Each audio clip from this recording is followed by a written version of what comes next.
Hello masters, welcome to me జీవితం మీ చేతుల్లో book reading session. ఈరోజు డే 25. మనము ముఖ్యంగా ఇక్కడ ఎరుక గురించి, అంటే ఈ చాప్టర్లో ప్రస్తుతం ఏ చాప్టర్లో ఉన్నామంటే ఎరుక మార్పుని నిరాకరించే తత్వం ఉన్నట్లయితే జనరల్గా ఉంటుంది. మనలో ఉన్నట్లయితే కొంతమందిలో చాలా ఎక్కువగా ఉంటుంది, కొంతమందిలో తక్కువగా ఉంటుంది. కానీ మార్పుని నిరాకరించే తత్వం ఉన్నట్లయితే గ్రోత్ అనేది తక్కువగా ఉంటుంది. ముందుగా గుర్తించండి. గుర్తించిన తర్వాత దానికి ఏవేవైతే అడ్డుపడుతున్నాయో వాటిని మెల్లమెల్లగా ఒక్కొక్కటి పక్కన పెట్టేయండి అన్నట్లుగా మనకు సలహా చెప్పారు. ఇంకాస్త వివరంగా చెబుతున్నారంటే వివిధ రకాల పాయింట్స్తో ఇక్కడ చెప్తున్నారు ఈరోజు లెసన్లో. ఏంటి అంటే ఎరుకతో ఉండడం ద్వారా పాఠాలు నేర్చుకోవచ్చు. మీకు చేసేందుకు అత్యంత కష్టంగా అనిపించే విషయాన్ని గూర్చి ఆలోచించేందుకు మీరెంతగా నిరాకరిస్తారో తెలుసుకుంటే చాలు. మీరు మీ జీవితంలో నేర్చుకోవాల్సిన అతి గొప్ప పాఠాన్ని మీరు అప్పుడు చూస్తున్నట్లు. అంటే ఏమంటున్నారంటే మీ జీవితంలో ఏదైనా ఖచ్చితంగా మీరు నేర్చుకోవాలి, కానీ చాలా కష్టంగా అనిపిస్తూ ఉంటుంది.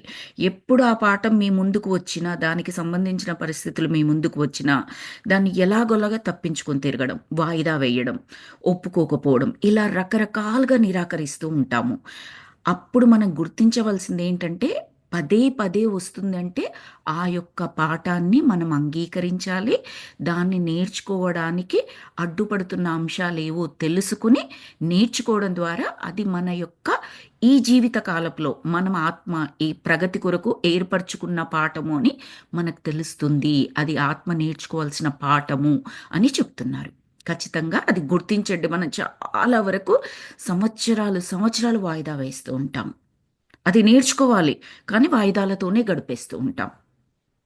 లోపల నుంచి అది నేర్చుకోకుండా ఉండడానికి రకరకాల ఐడియాస్ చెప్తూ ఉంటుంది మనసు. ఇట్స్ ఓకే, తర్వాత వాయిదా వెయ్యి, ఇది అవసరం లేదు, ఇది మనకు రాదు, ఇది మన వల్ల కాదు, మన పరిస్థితులు ఎక్కడ కుదురుతాయి, ఇది వాళ్ళకు వస్తుంది, ఇలా రకరకాలుగా చేస్తూ ఉంటుందన్నమాట. సో అది మీరు నేర్చుకోవాల్సిన పాఠంగా మీరు గుర్తించండి అని చెప్తున్నారు. మీ దగ్గరున్న ప్రస్తుతపు జ్ఞానముతో దాన్ని నేర్చుకోలేమని, మనము మరింత జ్ఞానాన్ని సంతరించుకోవాలని అర్థం చేసుకొని మనలో నిరాకరించే తత్వాన్ని వదిలిపెట్టేసి నేర్చుకోవాల్సిన దాన్ని నేర్చుకోవడానికి సిద్ధపడితే చాలు, తర్వాతి మెట్టు సులభమవుతుంది. అంటే అంగీకరించమంటున్నారు. నేను ఈ పాఠం నేర్చుకోవాలి, దానికి నాలో ఈ నిరాకరించే తత్వం ఏర్పడుతోంది, కానీ అలా కాకుండా నేను నేర్చుకోవడానికి సిద్ధంగా ఉన్నాను. ఆ శక్తిని నాకు ప్రసాదించు, ఆ జ్ఞానాన్ని నాకు ఇవ్వు, ఆ తొలిమెట్టు ఎక్కడానికి నాకు శక్తి నువ్వు అని మనం అడిగామనుకోండి, మాస్టర్స్ మన చేతులు పట్టుకొని మరి మనల్ని ఆ మెట్టు పైకి ఎక్కిస్తారు. నేను ఎక్కను నేను ఎక్కను మొర్రో అని మీరు గట్టిగా మార్పుని నిరాకరించే తత్వంతో ఉన్నారనుకోండి, ఏమీ చేయలేరు. అక్కడ లూయిస్ ఎల్హే గారు ఏం చెబుతున్నారంటే నేను సిద్ధంగా ఉన్నాననండి. అటొక గార్డియన్ ఏంజల్, ఇటొక గార్డియన్ ఏంజల్ మీ రెండు భుజాలు పట్టుకొని లేపి మరి ఆ స్టెప్ మీద నిలబెడతారు. అక్కడి నుంచి కూడా సహాయపడతారు. మీరు ముందుకు వెళ్ళాలి అన్న తపన ఉంటే చాలు, అక్కడి నుంచి కూడా నెక్స్ట్ అడుగుకి సహాయపడతారు. కానీ నేను ఎక్కను, నాకు అవసరమే లేదు అని భీష్మించుకు కూర్చున్నారనుకోండి, మెట్టు ఎక్కకుండా, ఇంకేమీ ఉండదు అక్కడ. ఎవరు చేయడానికి ఏమీ ఉండదు. ఈవెన్ మాస్టర్స్ కూడా ఏమీ చేయలేరు. అందుకే మనం మెడిటేషన్ చేసేటప్పుడు నేను చెప్తూ ఉంటాను కదా, నేను సిద్ధము. ఏదైనా జ్ఞానం నేర్చుకునేటప్పుడు ఈ జ్ఞానము అంత ఈజీనా? ఎస్, జ్ఞానం నేర్చుకునేటప్పుడు అంత ఈజీ కాదనిపిస్తుంది. చాలా నేర్చుకుంటూ ఉంటాము. అవన్నీ ఎవరో పెద్ద గురువులకి, సద్గురువులకి, మహర్షులకి వాళ్ళకి సాధ్యమవుతుంది, కానీ మనకెక్కడవుతుందండి అని మనం చాలాసార్లు అనుకుంటాం. అది నిజంగా నిజమే, కాదనట్లేదు. కానీ అసాధ్యం మాత్రం కాదు. మరి సాధ్యం చేసుకోవాలంటే మొట్టమొదటి ప్రిన్సిపల్, ఆ జ్ఞానము నేర్చుకోగానే, అంటే వినగానే లేదా చూడగానే, మీరు ఎక్కడైతే అది వింటున్నారో లేదా విట్నెస్ చేస్తున్నారో ఇమ్మీడియట్గా మనసులో సంకల్పం చేసుకోండి, మాస్టర్ ఈ జ్ఞానము నేర్పించారు, దీన్ని ఇంప్లిమెంట్ చేయడానికి నేను సిద్ధంగా ఉన్నాను, దానికి అనుకూలమైన పరిస్థితులని, శక్తిని నాకు ఇచ్చి నా కూడా ఉండి నన్ను చేయించండి. మీ సహాయం నాకు అత్యంత అవసరం ఈ మార్గంలో పయనించడానికి. అలా అనుకున్నారనుకోండి, ఇంక అయిపోయింది. అర్జీ పెట్టేసుకున్నట్టే. అప్లికేషన్ నింపి పెట్టేసినట్టే. మన గవర్నమెంట్ ఆఫీస్‌లో జరిగినంతగా స్లోగా జరగదు ప్రాసెసు. మనము ధ్యానం అనే నీరు పోసామనుకోండి, ఆ ఎనర్జీ ఇచ్చామనుకోండి, జ్ఞానాన్ని నేర్చుకుంటూ, పంచుకుంటూ, ఎనర్జీ లెవెల్స్ పెంచుకున్నామనుకోండి, అత్యంత వేగంగా జరిగిపోతుంటది. కొన్నిసార్లు మీరిలా అడుగుతారో అలా వచ్చేస్తూ ఉంటది. అలాంటి అద్భుతాలు కూడా జరుగుతాయి. సో, మీరు ఆ నిర్ణయం తీసుకోండి అని చెప్తున్నారు. నిరాకరించే తత్వాన్ని వదిలిపెట్టేసేయండి. నిరాకరించే తత్వం మీలో ఉన్నట్లయితే మిమ్మల్ని మీరే అడ్డుకున్నట్టు. ఇంకెవ్వరూ సహాయం చెయ్యకుండా కూడా మిమ్మల్ని మీరే అడ్డుకున్నట్టు. మీకు మీరు సహాయం చేసుకోవట్లేదు. ఇతరులు చేద్దామని వాళ్ళు సిద్ధంగా ఉన్నా మీరస్సలు కోఆపరేట్ చేయట్లేరు అని మీనింగ్ అని చెప్తున్నారు. మార్పు చెందేందుకు మనము 2 దశలుగా సాధన చెయ్యాలి అంటున్నారు. ఏంటంటే ఫస్ట్ మీలో నిరాకరించే తత్వం ఉందా గుర్తించండి. నిరాకరించే తత్వం అంటే అన్ని విషయాలలో మనమేం నిరాకరించే తత్వం ఉండకపోవచ్చు. కానీ ప్రతి ఒక్కరికి కొన్ని కొన్ని విషయాలలో ఖచ్చితంగా జడ పదార్థంలాగా ఉండిపోతాం మనం. ఎన్నిసార్లు చెప్పినా, ఎంతమంది చెప్పినా, అది అవసరము అని మనకు తెలిసినా, లోలోపల నుంచి వస్తున్నా నేర్చుకోవడానికి మాత్రం ఒక్క అడుగు కూడా ముందుకు వెయ్యము. నేర్చుకోకుండా ఉండడానికి మాత్రం రకరకాల రీజన్స్ చెప్తాము. అవన్నీ కూడా ముందరిస్తారు ఈవిడ. అది ఉందా మీలో గుర్తించండి. ఈ ఈ పరిస్థితుల పట్ల ఉంది. లేదా ఈ ఈ పనుల పట్ల మీకు అలాంటిది ఉంది. మీరు చెయ్యాలి, లోపల నుంచి ఖచ్చితంగా వస్తుంది, చెయ్యాలి అవసరమని. కానీ ఇంకా మీరు బద్ధకిస్తున్నారు, లేదా ఇష్టపడడం లేదు, లేదా వ్యతిరేకిస్తున్నారంటే అదేంటో గమనించండి. అది ఫస్ట్ స్టెప్. ఒప్పుకోండి అది. రెండో స్టెప్ మనలోని ఆలోచన విధానాలను, నమ్మకాలను మార్చుకోవాలి. నిరాకరించే తత్వం ఉంది అని గుర్తించారు కదా! మరి దాన్ని మార్చుకోవాలి కదా! అది రెండో స్టెప్పు. ఈ 2 స్టెప్పులలో కూడా మాస్టర్స్ హెల్ప్ తీసుకోవచ్చు. నాకు మీరు సహాయం చేయండి. నాకు తెలియట్లేదు. ఏది నిరాకరిస్తున్నానో తెలియట్లేదు. అన్నీ సవ్యంగానే అనిపిస్తున్నాయి నా వైపు నుంచి నేను ఆలోచించుకుంటే. కానీ నాకు తెలియకుండా, నాకు ఎరుకలో లేకుండా ఏదైనా నిరాకరించే తత్వం నాలో ఉండిపోవచ్చు. అదేంటో నాకు చెప్పండి. నేను సిద్ధంగా ఉన్నాను మీరు చెప్పేది వినడానికి.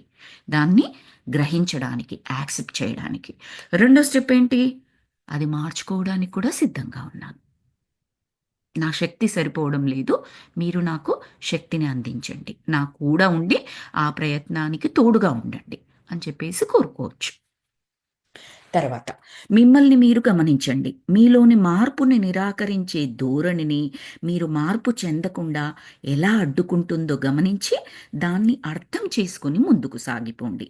మార్పుని నిరాకరించే తత్వం ఈ క్రింది విధంగా కొన్ని చేష్టల ద్వారా వ్యక్తమవుతుంది. ఎలాగండి నాకు తెలిసేది నాలో మార్పుని నిరాకరించే తత్వం ఉందని? నాకు ఎలా అర్థమవుతుంది? ఏమైనా పాయింట్స్ ఉన్నాయా? ఇంకాస్త వివరంగా చెప్పగలరా? అని మనం క్వశ్చన్ అడిగితే ఎలా ఆన్సర్ చేయగలరో అలా చేస్తున్నారు ఈవిడ. బుల్లెట్ పాయింట్స్ ఇచ్చారు ఒక్కొక్క పాయింట్. ఫస్ట్ పాయింట్ మాట్లాడుతున్న అంశాన్ని మార్చేసేయడం. మాస్టర్స్ నన్ను చూజ్ చేసుకున్నారు అనుకుందాం. మీలో ఒకటి మీకు చెప్పడానికి. మాస్టర్స్ అంటే వాళ్ళు అప్పటికప్పుడు కిరీటాలు పెట్టుకొని, వస్త్రాలు ధరించి, ఆభరణాలు పెట్టుకొని మన ముందర ప్రత్యక్షమై మనకు హెల్ప్ చెయ్యరు కదండీ! ఏదో ఒక మార్గం ద్వారా ఒక ఫ్రెండ్‌ని పంపించో, ఫ్యామిలీ మెంబరో, ఇంటి పక్క వాళ్ళో, టీచరో, గురువో, ఏదైనా టీవీలో ఒక ప్రవచనమో, లేకపోతే మీ ఊర్లో ఒక ప్రవచనమో, ఒక మెడిటేషన్ క్లాసో, ఒక ఆధ్యాత్మిక జ్ఞానము ఎక్కడైనా ఇస్తున్నారంటే, లేదా మీ అమ్మమ్మ, మీ నానమ్మ ఎవరో ఒకరి ద్వారా లేదా మీ టీమ్‌మేట్ ఆఫీస్‌లో అయితే ఎవరి ద్వారానో ఒకరి ద్వారా ఆ పని మీకు అందించబడత ఆ సహాయం మీకు చేయబడతదనమాట. లెట్స్ సే ఫర్ ఎగ్జాంపుల్ ఇప్పుడు నా ద్వారా అందించబడుతుంది అని అనుకుంటే నేనొక టాపిక్ చెప్తున్నాను. ఆ టాపిక్ చెప్తూ ఉన్నప్పుడు ఇమ్మీడియేట్‌గా మీ బ్రెయిను ఆ అంశాన్ని మార్చేయడానికి చూస్తుందనుకోండి. అంటే పక్కన ఆ పని మీద ఫోకస్ చేయడము, ఈ పని మీద లేదా మీ ఎదురుగా ఏదో క్లీన్ చేయాల్సిందుంది. క్లీన్ చేయడము, ఇలా పక్కనికి అంశాన్ని మార్చేసేయడము అంటే పక్కకు తొంగి చూస్తుందనుకోండి మీ బ్రెయిను. గమనించండి. ఓహ్! ఈ టాపిక్ చెప్తున్నప్పుడు నా మనసు అటు ఇటు వెళ్తోంది. కానీ ఈ టాపిక్ నాకు అవసరమే అని నాకు తెలుస్తోంది. అది ఒక కారణం. 2 రూమ్‌ని వదిలిపెట్టేసి వెళ్ళడం. ఒక రూమ్‌లో ఉంటున్నారు. ఒక చక్కటి డిస్కషన్ జరుగుతుంది. అది మీకు కావాల్సిందే. కానీ వినడానికి మాత్రం ఇష్టం లేదు. ఎందుకంటే వింటే మీ లోపం మీకు తెలుస్తుంది. ఆ లోపల మనసు చేసే గమ్మత్తనమాట ఇది. దానికిష్టం ఉండదు. దాన్ని మనం ఏమైనా అన్నామంటే దానికిష్టం ఉండదు. సింపుల్‌గా నచ్చకుండే వదిలేసి ఎళ్ళిపోతాం ఆ టాపిక్‌ని. అక్కడి నుంచి వెళ్ళిపోతాం. రూమును వదిలిపెట్టేయడం. 3 బాత్రూమ్‌కి వెళ్లి రావడం. నేనిప్పుడే వస్తాను. అప్పటికప్పుడు మనకు తెలుస్తూ ఉంటది. ఆ బాత్రూమ్ ఏమంత అర్జెంట్ కాదు. మనం కల్పించుకొని వెళ్తాం. 4 ఆలస్యం చేయడం. వస్తున్నానుండండి. వస్తున్నాను. మీరు టాపిక్ మాట్లాడుతూ ఉండండి. నేనొచ్చేస్తూ ఉన్నాను అని చెప్పేసి ఆలస్యం చేయడం. 5 అనారోగ్యం వచ్చేటట్లు చేసుకోవడం. ఒక పర్టిక్యులర్ ప్లేస్‌లో ఒక సభ జరుగుతోంది. ఒక ధ్యాన సదస్సు జరుగుతోంది. జ్ఞాన సదస్సు జరుగుతోంది. ప్రవచనాలు చెబుతున్నారు. సజ్జన సాంగత్యం జరుగుతోంది. ఒక మంచి టాపిక్ సెలెక్ట్ చేసుకొని చెప్తున్నారు. వెళ్దాము అని చెప్పేసి మీ పక్కింటావిడో, మీ ఫ్రెండో అడిగింది. మీరప్పటికే దాని గురించి ఏదో కొద్దో గొప్పో తెలుసుకొని ఉన్నారు. ఎలాంటి మంచి మంచి పాయింట్స్ చెప్తారు. అవి వినగానే మీ మనసులో మనకు కుదిరేనా, మనకు పెట్టేనా, మన పరిస్థితులకు కుదరదు. ఎవరు చేస్తారు? అలా చేయాలంటే మార్నింగ్ లేవాలి. ప్రతిరోజు కూర్చొని గంటసేపు చేయాలి. వాళ్ళు అవే చెప్తారులే. మనకవ్వదు అని చెప్పేసి ఏదో ఒక రకంగా కానీ మీ ఫ్రెండ్‌కో, మీ నెయిబర్‌కో రాను అని చెప్పలేరు. బాగోదు మళ్ళీ. మళ్ళీ ఇంకెక్కడైనా ఉంటే ఆవిడ నాకు ఇన్ఫర్మేషన్ చెప్పదేమో. కానీ ఎలాగా రాను అని చెప్తే బాగుండదు. ఎలాగా అబ్బా! కడుపు నొప్పి లేస్తోంది, తలనొప్పి లేస్తుంది, ఈరోజంతా ఓపికగా లేదు. మళ్ళీ సరొస్తానే నువ్వెళ్ళిపో. ఇలా అప్పటికప్పుడు అనారోగ్యం తెచ్చేసుకోవడం. చేస్తాం మనం కొన్నిసార్లు. నాకంత బాలేదబ్బా! నువ్వెళ్ళు ఈరోజు. నిర్మొహమాటంగా చెప్పేయొచ్చు. ఇలాంటివి నేను అటెండ్ అవ్వను అని చెప్పేసి చెప్పేయొచ్చు. కానీ మనం చెప్పమలాగా. ఇంకొకసారి ఎందుకంటే దాని అవసరం మనకుందని లోపల నుంచి ఇన్నర్ చెబుతూ ఉంటది. కట్ చేసేసేయకు. ఈరోజు నువ్వు అనారోగ్యం ఉంది అని చెప్తే ఆమె అయ్యో పాపంలే వదిలేసి వెళ్ళిపోతుంది. నెక్స్ట్ టైం మళ్ళీ ఇంకొక రోజు జరిగిందనుకోండి. ఆ రోజంటే కుదరక రాలేదు. ఈసారి వస్తుందేమో అనుకుని మళ్ళీ చెప్పడానికి అవకాశం ఉంటది. అలా కాకుండా నేను కట్ చేసేసాననుకోండి. నేను రానండి నాకు పెద్దగా ఇష్టం ఉండదు. వాళ్ళు చెప్పేది ఏమీ ఉండదు. అది మనకు వర్క్ అవ్వదు. నేను పెద్దగా రానండి అని అన్నాననుకోండి. నెక్స్ట్ టైమ్ ఆవిడ చెప్తుందా మనకు? చెప్పదు. అందుకని మన ఇన్నర్ లోపల నుంచి ఏం చేస్తదంటే, ఆ లోపల ఉన్న ఆత్మ, పరమాత్మ అలా కట్ చేయనివ్వదు. అబద్ధాల రూపంలోనైనా సరే, ఏదో అనారోగ్యం ఉన్నట్లుగా చెప్పిస్తూ ఉంటది. ఎందుకంటే, ఇంకొక అవకాశం మనకు నిలిపి ఉంచుతుందక్కడ. సో, అలా అనారోగ్యం వచ్చేటట్లుగా చేసుకోవడం అంటే, ఉంది అని నటిస్తూ ఉంటాం చూడండి. కొంచెం ఉన్నా కూడా అది. వేరే ఏదైనా పని చేయడం వలన కానీ, ఏదైనా బిజీ వర్క్‌లో పడిపోవడం వలన కానీ, సమయాన్ని వృధా చేయడం వలన కానీ, వాయిదా వేస్తూ ఉంటాం. ఈ పని పక్కన పడేస్తూ, ఇంకేదో బిజీగా కల్పించుకుంటాం. ఆఫ్‌కోర్స్ ఆ పని కూడా ఇంపార్టెంటే. సింపుల్.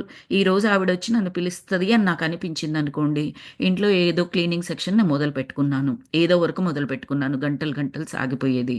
ఆవిడొచ్చి అడుగుతుంది. సింపుల్. లేదబ్బా! ఈరోజు ఇది మొదలుపెట్టుకున్నాను. ఇంక మధ్యలో రాలేను కదా! అని చెప్పేస్తాను. కన్విన్సింగ్‌గా ఉంటుంది. నా మనసుకి, ఆమెకు కూడా అయ్యో! అవును కదా! అన్నట్టుగా. అలా కూడా చేస్తూ ఉంటాం. మళ్ళీ సమర్థించుకోవడం ఎలాగంటే, ఈ పని కూడా ముఖ్యమే కదా! ఇంటి పని కూడా ముఖ్యమే కదా! నేను చేస్తున్న పని. అంటే నేనక్కడికి రాను అనడం కరెక్టే. ఏం పర్వాలేదు. ఇంకొకసారి వెళ్ళొచ్చులే. రీజన్ చెక్ చేసుకోండి అని చెప్తున్నారు. నిజంగా మీరు చేసే పని ముఖ్యము. ఈరోజే చేయాలి. ఇప్పుడే చెయ్యాలి. అది తప్పనిసరి అనుకున్నారనుకోండి, ఖచ్చితంగా కరెక్టే. ఇంకొకసారి అవకాశం వచ్చినప్పుడు వెళ్ళొచ్చు. అలా కాకుండా ఆవిడ పిలుస్తది, వెళ్ళాల్సొస్తదేమో అనుకుని, ఈరోజు కనీసం ఇదైనా పని పెట్టేసుకుంటే ఈ పనవుతది అని అనుకున్నారనుకోండి, ఆలోచన ఆలోచన ఏ విధంగా జరుగుతోంది గమనించండి. ఇంటెన్షన్ ఏ విధంగా ఉంది గమనించండి. అది చూసుకోమని చెప్తున్నారు. బయట గమనించడం చాలా ఈజీ ఫ్రెండ్స్. లోపల మనల్ని మనం గమనించుకోవడం అంత ఈజీ ఏం కాదు. మనము ధ్యానంలో ఉన్నాము. జ్ఞానాన్ని తీసుకుంటూ ఉన్నాము. ఆ జ్ఞానాన్ని నమ్ముతూ ఉన్నాం కాబట్టి మనకు సులభమే. మనం చేయగలం. అది గమనించుకోండి. మీరు ఈ ప్రాక్టీస్ చేస్తూ ఉంటే ఒక మనకు పజిల్స్ అంటే ఎవరికైతే ఇష్టం ఉంటుందో పజిల్ సాల్వ్ చేసేటప్పుడు ఎంత క్లిష్టమైన పజిల్ ఉంటే అంత ఎంజాయ్ చేస్తారు ఆ పజిల్ సాల్వ్ చేసేవాళ్ళు. చాలా సరదాగా చేస్తారు. అది రాదు, రాకపోతే వీళ్ళ చిరాకు పెరగదు. ఎలాగైనా చెయ్యాలి అన్న తపన పెరుగుతది. మనందరికీ కూడా ధ్యానంలో, జ్ఞానంలో ఎనర్జీస్ తీసుకుంటున్నాం కాబట్టి, సులభము అంటే దాని మీనింగ్ ఏంటంటే, చెయ్యగలను, ఎలాగైనా చేయగలను. దీన్ని మంచి ఛాలెంజ్‌గా తీసుకొని నేను చేయగలను. అత్యద్భుతంగా అనిపిస్తుంది. నాతో నేనిలా ఉండడం, నాలోనికి నేను చూసుకోవడం అనేది నాకు చాలా నచ్చుతుంది అని అనిపిస్తూ ఉంటది మనకి. జ్ఞానము, ఎరుక అన్నదానికి ఒక 2 డేస్ బ్యాకు నాకు చక్కటి పడుకుంటున్నాను. అప్పుడు ఎందుకో అంతకుముందు ఒక చిన్న సిట్యుయేషన్ ఎలాగా కాంప్లికేటెడ్ అని చెప్పను. బట్ అంత ఈజీగా ఏం కాదు. ఒకప్పుడైతే అది పెద్ద సిట్యుయేషన్ అయ్యేది నాకు. అలా కాకుండా ఒక చిన్న టాపిక్ ఉన్నట్లయితే అది మాట్లాడుతూ ఉన్నాను. మాట్లాడిన తర్వాత వెంటనే కామ్ డౌన్ అయిపోయింది నా బ్రెయిన్. ఆటోమేటిక్‌గా కామ్ డౌన్ అయిపోయింది. ఆ తర్వాత ఇమ్మీడియేట్‌గా బ్రెయిన్ ఎక్కడికెళ్ళిందంటే, జ్ఞానము, ఎరుక అన్న 2 పదాలను ఇచ్చింది నాకక్కడ. మనం ఎప్పుడు క్లాస్‌లో చెప్పుకుంటాం కదండీ! ధ్యానము, జ్ఞానము, అవేర్‌నెస్ అంటే తెలుగులో దాని మీనింగ్ ఎరుక అని. దానికి నాకు డెఫినేషన్స్ ఎలా ఇచ్చిందంటే నాకు లోపల నుంచి మ్యాథ్స్ సబ్జెక్ట్ ఇష్టపడే వాళ్ళకి ఇంకా బాగా అర్థమవుతుంది ఇది నేను చెప్పేది ఎగ్జాంపుల్. జ్ఞానము అంటే మీకొక సబ్జెక్ట్ మీరొక ఫిఫ్త్ క్లాస్‌లో ఉన్నారు. ఆ ఫిఫ్త్ క్లాస్ మ్యాథమెటిక్స్‌కి సబ్జెక్ట్‌కి సంబంధించిన ఒక 100 ఫార్ములాలున్నాయనుకుందాం. మొత్తం ఆ ఫిఫ్త్ క్లాస్ మ్యాథ్స్‌లో ఒక 100 ఫార్ములాస్ ఉన్నాయనుకుందాం. ఆ 100 ఫార్ములాస్ నేర్చేసుకున్నట్టు మీరు. జ్ఞానముంది అని అనుకున్నట్లయితే. ఫిఫ్త్ క్లాస్ అబ్బాయిగా లేదా అమ్మాయిగా మీరు ఉన్నప్పుడు స్టూడెంట్‌గా ఉన్నప్పుడు. 100కు 100 ఫార్ములాస్ మీరు నేర్చుకున్నారు. ఓకే. తర్వాత మీకొక ఎగ్జామ్ పేపర్ ఇవ్వబడింది. 100 మార్కుల ఎగ్జామ్ పేపర్. ఒక 20 ప్రశ్నలున్నాయి. 100 మార్కులు దానికి. మీ దగ్గర అన్ని ఫార్ములాస్ తెలుసు. కానీ ఏ ఫార్ములా ఏ ప్రాబ్లమ్‌కి పెట్టాలి తెలీదు. వెరీ క్లియర్‌గా తెలుసు ఫార్ములాస్ మీకు. నిద్రలో లేపినా చెప్పేస్తారు. ఆ ఫార్ములాసే మీకీ 20 ప్రశ్నల్లో 20 ప్రశ్నలకు అవే ఫార్ములాస్ కరెక్ట్. కానీ ఏ ప్రాబ్లమ్‌కి ఏం ఫార్ములాలో పెట్టాలో తెలియలేదు. జ్ఞానం ఆ ఫార్ములాస్ తెలిసి ఉపయోగం ఏమైనా ఉందా? సున్నా వస్తది. మీరొక ఫార్ములా తీసుకొచ్చి ఒక ప్రాబ్లమ్‌కి పెట్టేసారనుకోండి, ఆన్సర్ రాదు సరికదా! తప్పు ఆన్సర్ ఒకవేళ ఆన్సర్ వచ్చినా తప్పు ఆన్సర్ అవుతుంది. ఆ ఫార్ములా కరెక్ట్ కాదు కాబట్టి. ఒకవేళ ఆన్సరే రాకపోతే ఆ ప్రాబ్లమ్ దగ్గరనే కొట్టుకుంటూ ఉంటారు. కదా! అంటే మీకన్ని ఫార్ములాస్ తెలిసి కూడా ఆ మ్యాథ్స్‌లో మీకెటువంటి ప్రగతి లేదక్కడ. అంటే మార్కుల రూపంలో చూసుకున్నట్లయితే మార్కులే కదా! అక్కడ చూస్తున్నాం మనం ప్రస్తుతానికి. సో, ఎటువంటి ఉపయోగము లేదు. మరి ఉపయోగం ఎప్పుడుంటుంది? ఆ ఫార్ములాస్ ఏ ప్రాబ్లమ్‌కి ఏ ఫార్ములా సరిపోతుందో తెలిసినప్పుడే కదా! ఈ ఫస్ట్ ప్రాబ్లమ్ ఇచ్చారు. A+B² ఆ ఫార్ములా పెడితే సరిపోతుంది. సెకండ్ ప్రాబ్లమ్ ఇచ్చారు.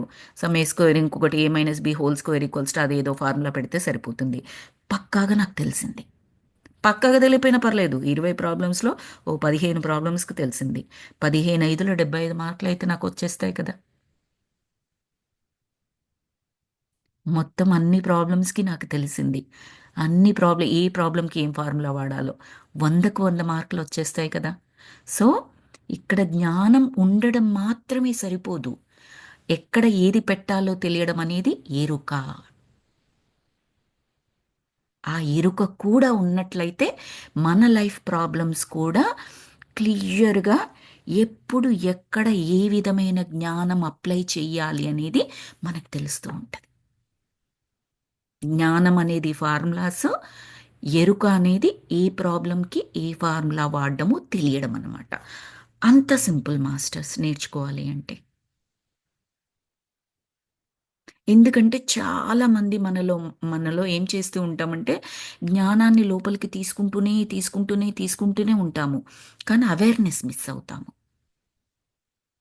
ఒక సమస్య ఎదురు కాగానే చాలా తత్తరపాటు చెందుతూ ఉంటాము. బికాస్ మనకు తెలిసిన ఫార్ములాస్‌లో, మనకు తెలిసిన జ్ఞానంలో ఏది అక్కడ అప్లై చేయాలో మనకు తెలియదు. ఆ తెలుసుకోవడమే ధ్యానం.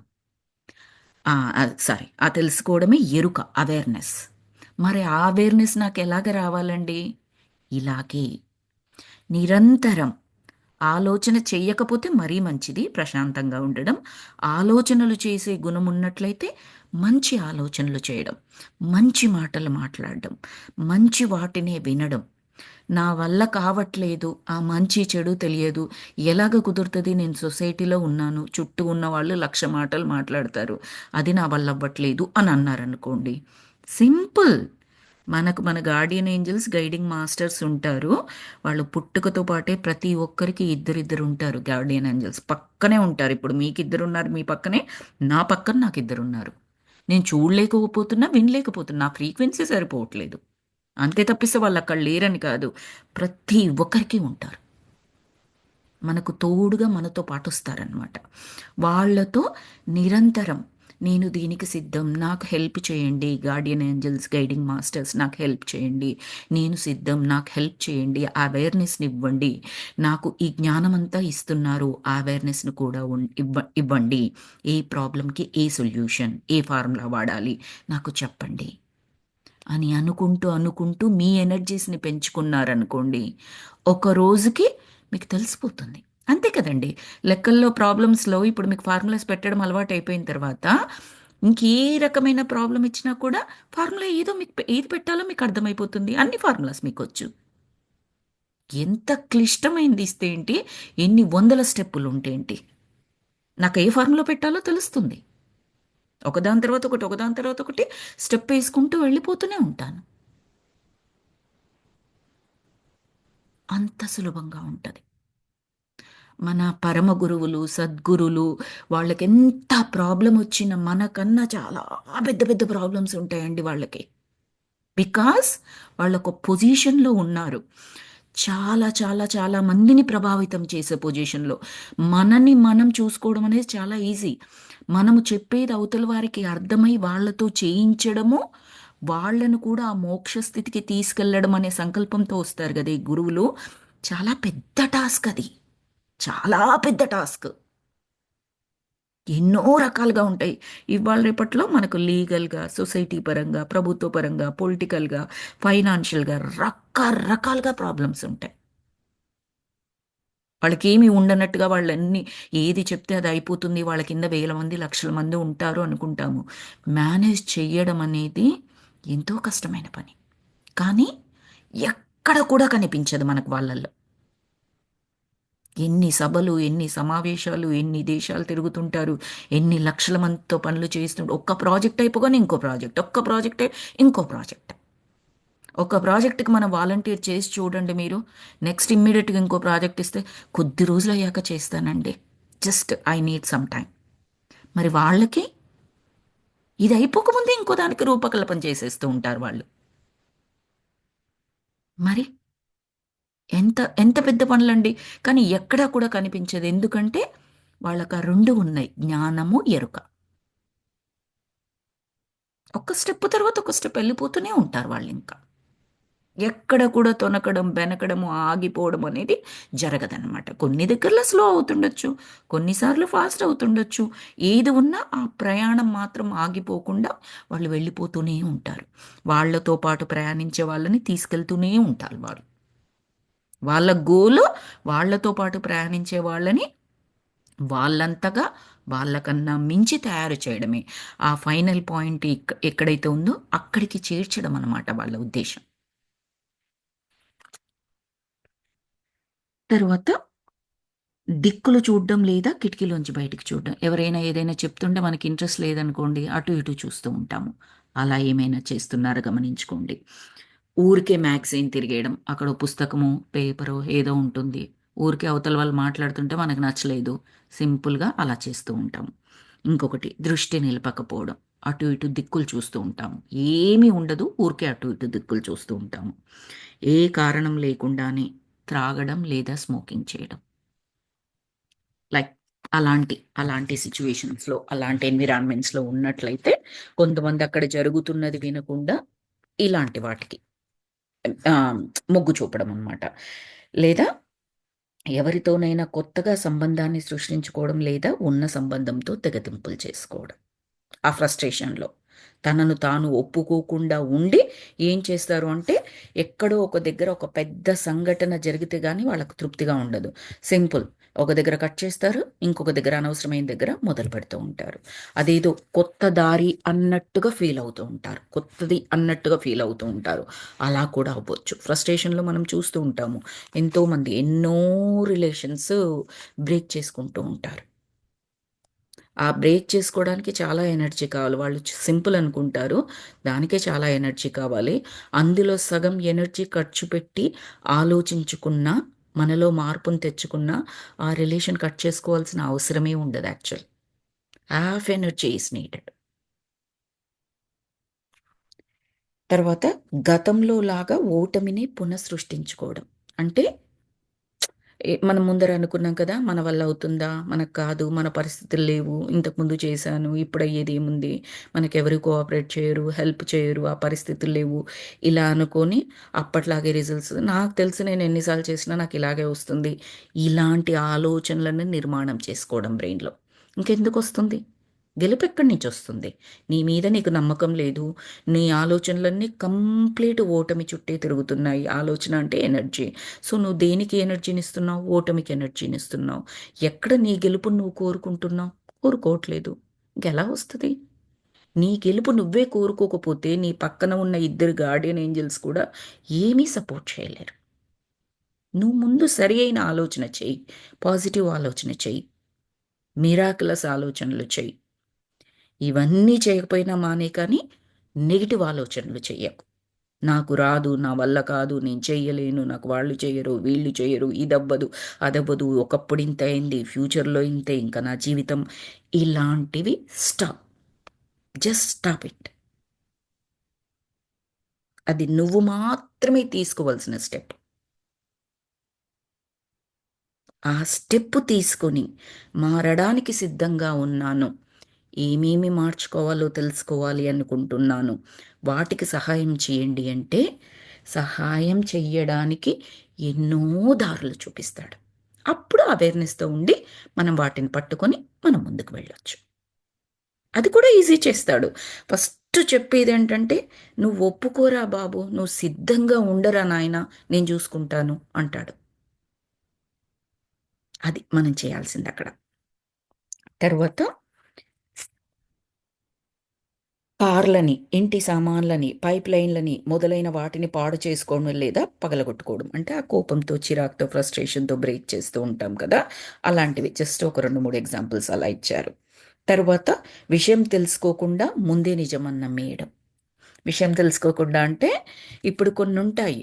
ఈ ఈ దారిలో వెళ్ళు, ఇలా సాధన చెయ్యి, ఇది తప్పకుండా చాలా మంచిగా పనిచేస్తుంది, కొంచెం నిదానం అవ్వచ్చు, కష్టం అవ్వచ్చు, పని చేస్తుంది అని ఎవరైనా చెప్పారనుకోండి, అలా చెప్పేవాళ్ళు చాలా తక్కువ మంది ఉంటారు మనకు తెలుసు. రైట్? నెగటివిటీ 90% ఉంటే పాజిటివిటీ 10% ఉంటుంది. రైట్? సో మనం ఏం చేస్తామంటే అది కాకుండా వేరే వాటిని నిజాలుగా నమ్ముతాము.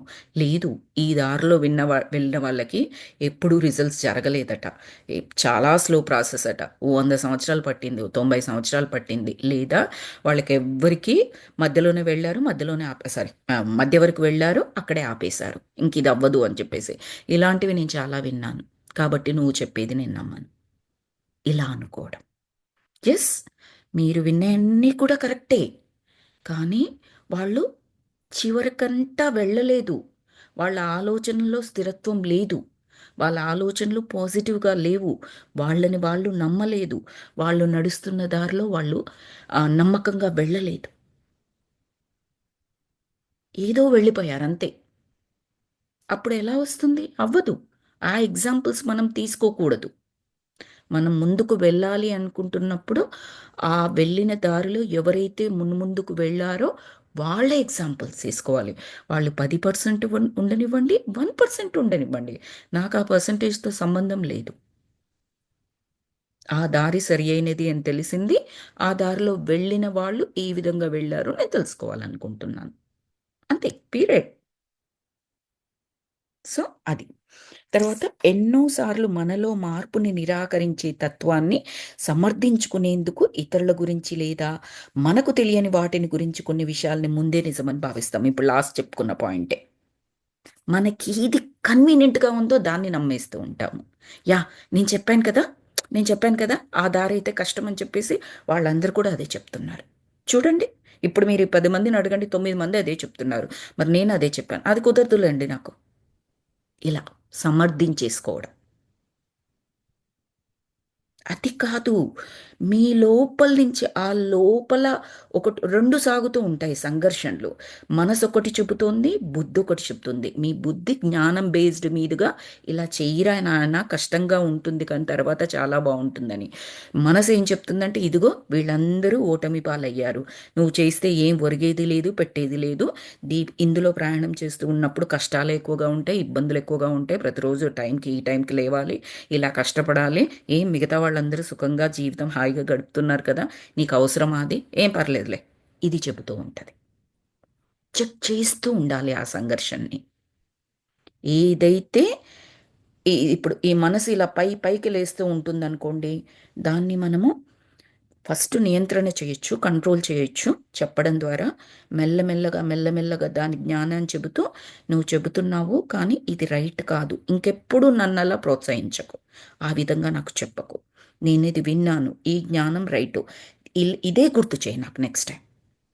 నా బుద్ధి ఏదైతే జ్ఞానం బేస్డ్ మీద చెబుతోందో అదే నువ్వు విను, అదే నాకు చెప్పు, నువ్వు నేను కలిసి పని చేద్దాం అని మనసుకు చెప్పుకుందాం. ఇతరులకు చెబుతామే, మన పిల్లలకు చెబుతామే, పిల్లలు కూడా మనం చెప్పినవన్నీ ఏం వినరు. కానీ ఎంత ఓపికగా, కోర్స్ తిట్టడం కూడా తిడతామనుకోండి, కానీ చెప్తూ ఉంటాం కదా, ప్రయత్నం చేస్తూ ఉంటాం కదా. అలాగే లోపల ఉన్న మీ మనసుతో కూడా అలాగే ప్రయత్నం చేయండి. మీ పిల్లలు అనుకోండి, మీ స్నేహితులు అనుకోండి, నాకు సరి అయిన దారిలో నడిపించు, సరి అయిన సలహాని ఇవ్వు. కష్టమైనా పర్వాలేదు. అది అభివృద్ధికి, మంచికి, నా యొక్క ఆత్మ ప్రగతికి అది అది ఆహ్, తోడ్పాటవుతుందంటే, సహాయం చేస్తుందంటే, సపోర్ట్ అవుతుందంటే, please encourage me like that. నువ్వు నేను కలిసి ప్రయాణం చేద్దాం. నువ్వు నాకు స్నేహితురాలుగా ఉండు, స్నేహితుడిగా ఉండు. అని మన మనసును బుజ్జగించుకోవచ్చు. ఫస్ట్ కంట్రోలే చేయాలి తప్పదు. ఎందుకంటే అది ఆ విధంగా రెచ్చిపోతూ ఉంటుంది. కంట్రోల్ చేసిన తర్వాత మెల్లమెల్లగా దాన్ని బుజ్జగిస్తూ రావాలి. చాగంటి గారు ఏం చెప్తారు? "ఏయ్! నోరు ముయ్" అని చెప్పేసి అనమని చెప్తారనమాట. ఆయన ఇలాగా మనసు చెప్తూ ఉంటది లోపల నుంచి, "ఏం లేస్తావులే, ఏం ప్రవచనాలకెళ్తావు? ఇన్ని సంవత్సరాల నుంచి ప్రవచనాలు చెప్తున్నావు. ఇంక చాలులే ఇంట్లో కూర్చో, హాయిగా రెస్ట్ తీసుకో" అని చెబుతూ ఉంటది ఒక్కొక్క రోజు. "నోరు ముయ్" అని చెప్పేసి కూర్చోబెట్టాలట. ఆయన అలా చెప్తూ ఉంటారు మధ్య మధ్యలో.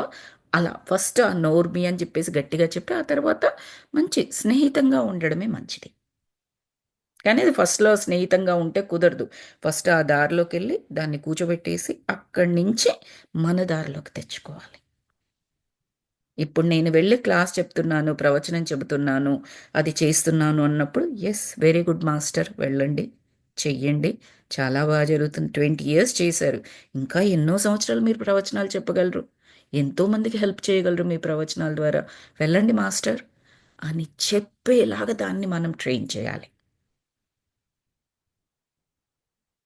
మనము, మన మనసు 2 బెస్ట్ ఫ్రెండ్స్‌గా ఉన్నట్లయితే ఇంకా ప్రయాణమే వేరనమాట. ఆ జర్నీనే వేరు. ఆ లైఫ్ జర్నీనే చాలా డిఫరెంట్‌గా ఉంటుంది. ఈ గురువులకు, సద్గురులకు, ఈ ప్రవచనకర్తలు ఎవరెవరైతే వీళ్ళందరూ ఉన్నారో, ఈ మహానుభావులు, వీళ్ళందరికీ ఏంటంటే అవి 2 కూడా ఒకటే. తర్వాత నెక్స్ట్ ఇంకా చాలా పాయింట్స్ ఇచ్చారు. ఇది ఏ విధంగానూ మనకు మంచిది కాదు అని అనిపిస్తూ ఉంటదట. నా భార్య లేదా భర్త నన్ను అర్థం చేసుకోదు లేదా అర్థం చేసుకోడు ఇలా అనిపిస్తూ ఉంటదట. అలాగైతే నా వ్యక్తిత్వం అంతా పూర్తిగా నువ్వు చెప్పిన ప్రకారం వినాలంటే ఇంక నేనేం ఉండను. అంతా నేను మారిపోవాల్సిందే. ఇలా అనిపిస్తూ ఉంటదట. తర్వాత ఆహ్, మూర్ఖులే ఇలాంటి కౌన్సిలర్స్ దగ్గరికి వెళ్తారు. చేతకాని వాళ్ళు, మూర్ఖులు ఇలాంటివి వింటారు, చేస్తారు. నాకు వ్యక్తిత్వం ఉంది, నేనలా చెయ్యను అని అనుకుంటారట. ఎవరేం చెబితే అది వినే అమాయకులే ఇలాంటివి చేస్తారు. మనం అనుకుంటూ ఉంటాం ఇవన్నీ విన్నవే మనము. నా సమస్యను పరిష్కరించడంలో నాకెవ్వరి సహాయము అక్కర్లేదు. ఇలా అనుకుంటామట. నేను వేరే రకం మనిషిని. నా సమస్య మీ సమస్య లాంటిది కాదండి. మీరు చెప్పే జ్ఞానానికి నా సమస్యకు సంబంధమే లేదు. అసలు ఇలాంటి సమస్య ఎవరికి ఉండదండి. అసలు కుదరనే కుదరదండి. ఇలా అనుకుంటామట. నా కోపాన్ని ఆపటం వారి వల్ల కాదు. నాకు చాలా కోపమండి. మీరు చెప్పే ప్రవచనాలకి, మీరు చెప్పే కథలు, కాకరకాయలకి నా కోపం తగ్గదండి. ఇది నార్మల్ కోపం కాదండి. ఇలా అనుకుంటామట. వాళ్ళని ఇబ్బంది పెట్టడం నాకిష్టం లేదు.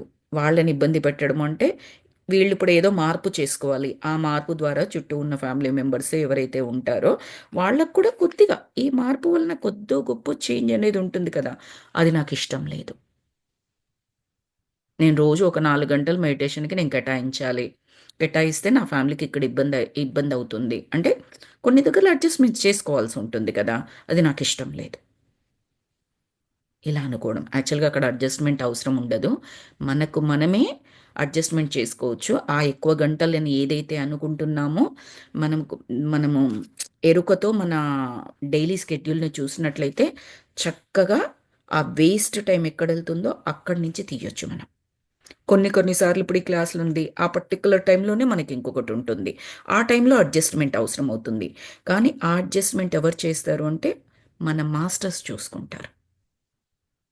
మనకు ఆ టైంలో మన హస్బెండో, పిల్లలో ఆటోమేటిక్‌గా వాళ్ళ పనులు చేసుకోవడం కానీ, ఇంకొక రూపంలో సహాయం దొరకడం కానీ, ఏదో విధంగా అది జరిగిపోతూ ఉంటది.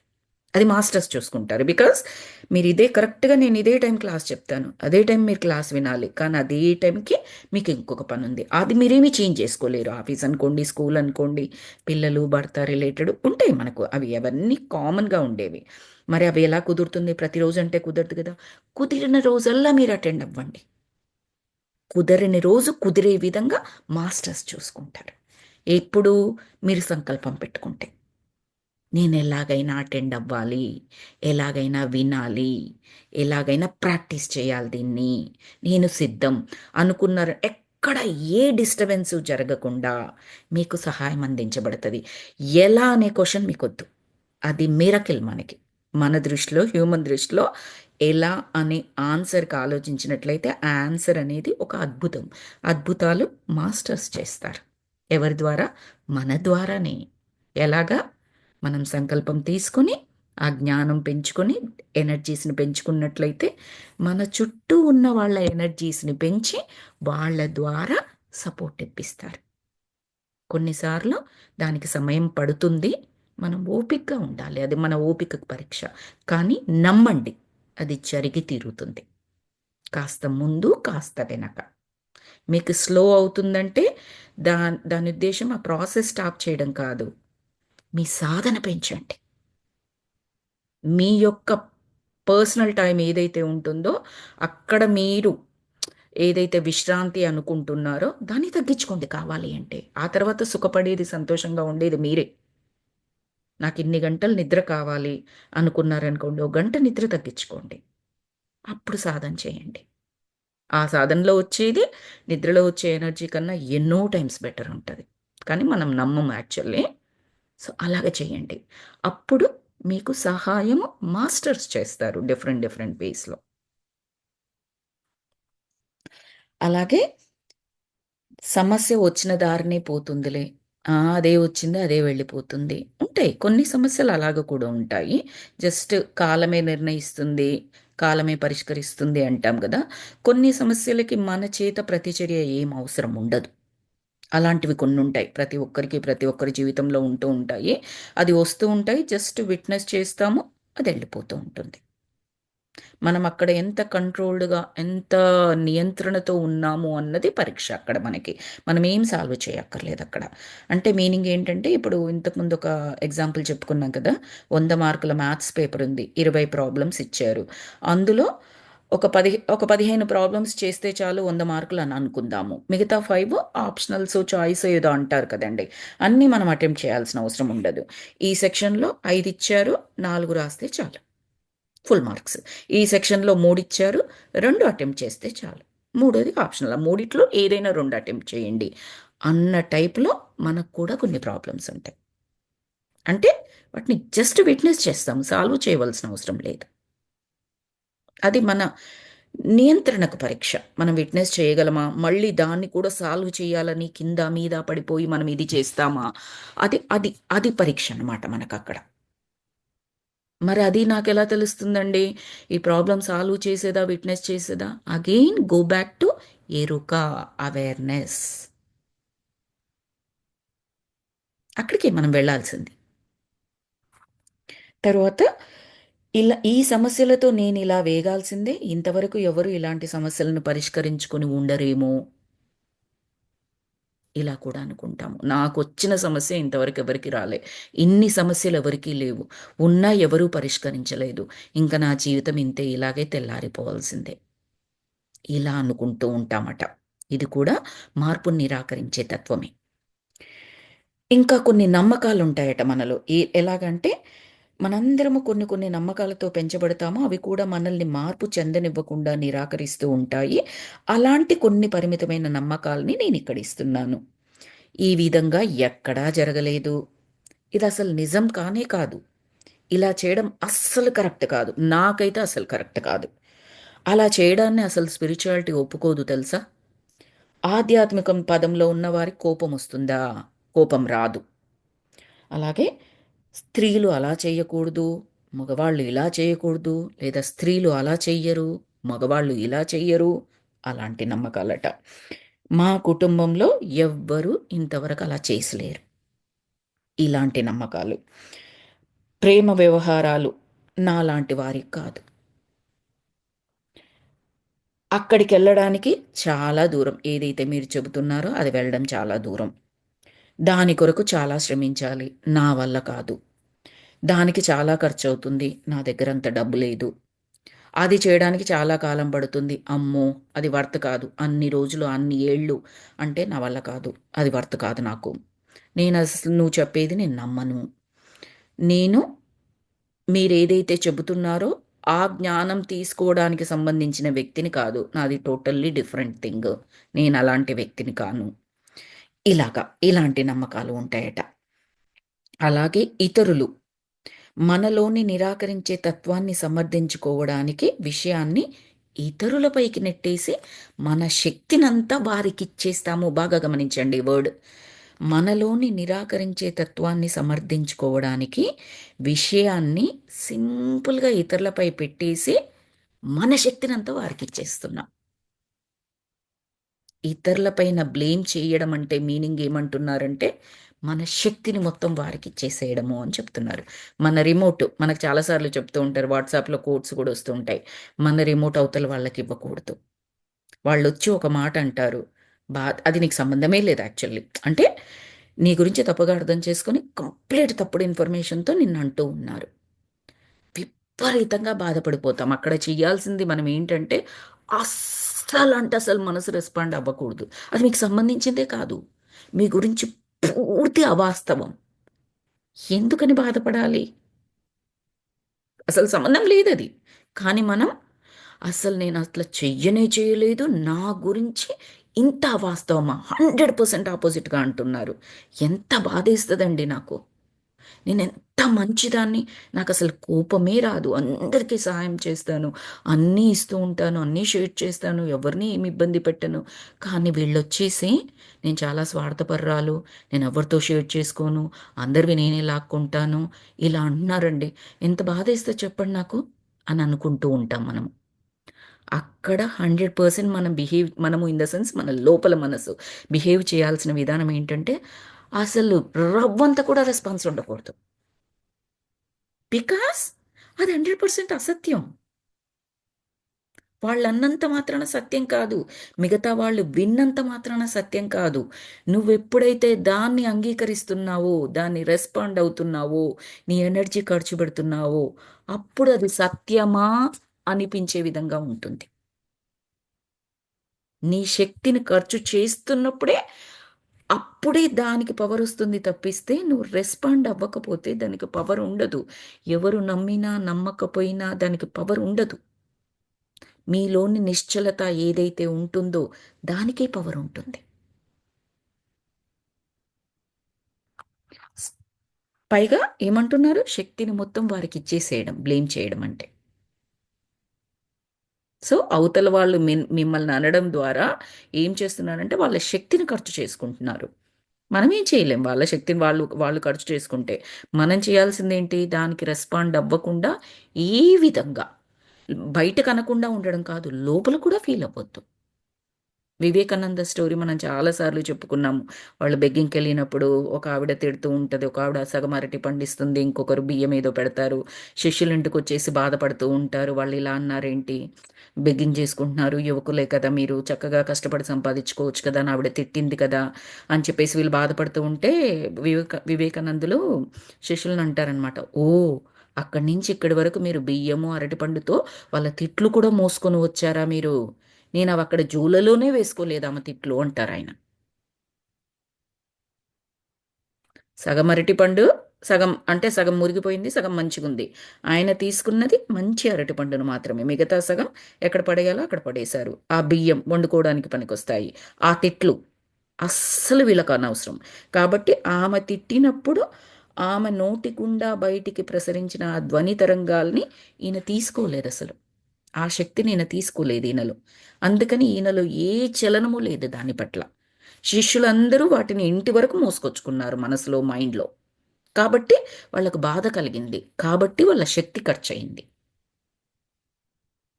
ఇది చాలా సార్లు ఇంతకుముందు చెప్పాను కాబట్టి క్విక్‌గా చెప్పాను ఈ స్టోరీ. ఇది చాలా నచ్చింది మాస్టర్స్. నాకిందులో ఎంతో నీతి అనిపించింది. మనం అలాగే ఉండాలి. కానీ సమాజంలో చూస్తే ఏమవుతుందంటే వాళ్ళంటున్నారు మనం క్వైట్‌గా ఉంటే ఇది నిజమని నమ్మేస్తారేమో. బహుశా ఈమె అలాంటిదేమో. అందుకే క్వైట్‌గా ఉంది.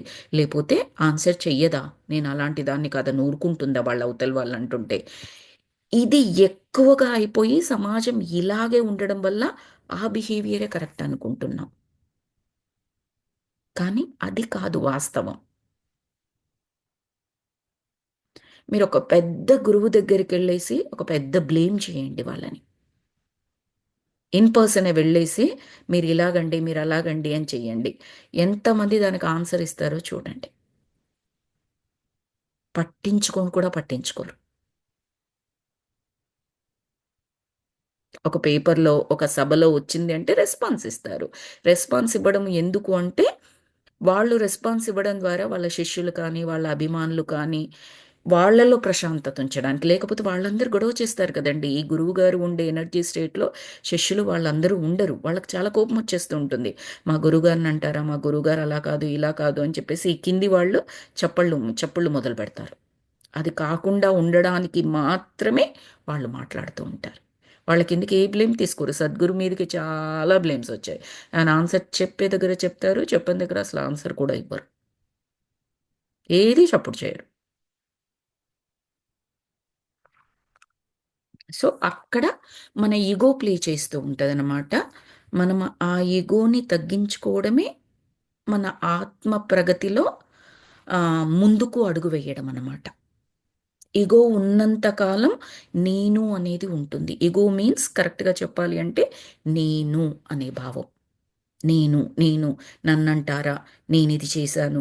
నేను గొప్ప. నేను ఇలా ఆ నేను అని ఎప్పటి వరకుంటుందో ఈగో అప్పటి వరకుంటుంది. లేదా ఈగో ఎప్పటి వరకుంటుందో నేను అనే భావన మనలో అప్పటి వరకుంటుంది. నేను కాదు ఆ పైవాడు లేదా ఆ మాస్టర్ లేదా ఆ పైన ఉన్న శక్తి అని ఎప్పుడైతే అనుకుంటామో అప్పుడు ఏది మనకు సంబంధం ఉండదు. అంతే కదా! మనందరం నమ్ముతున్నది అదే కదండీ! లోపల ఉన్నది ఆత్మ.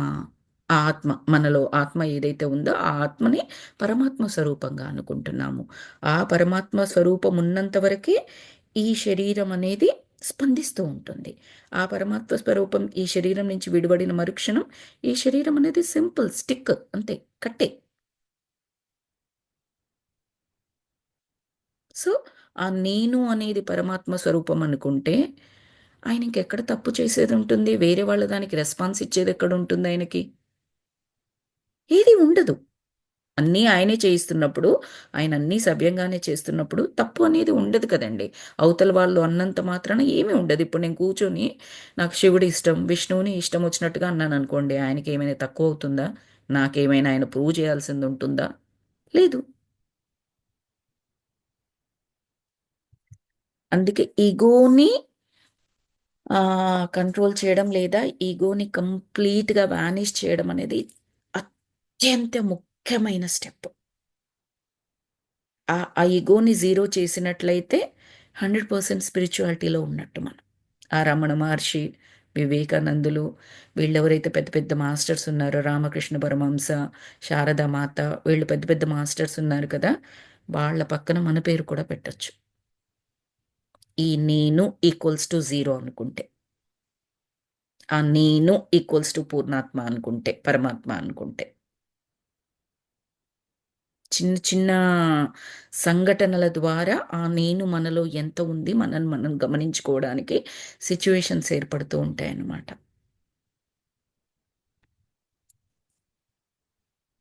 తర్వాత హ్మ్. హ్మ్. అబ్బో! ఇతరులలో చాలా ఇచ్చారండి. ఆ ఇతరులు అన్న దాని కింద ఏమన్నారు? యాహ్! ఈ టాపిక్ మళ్ళీ మనము నెక్స్ట్ క్లాస్‌లో చెప్పుకుందాము. చాలా పాయింట్సే ఉన్నాయి ఇక్కడ.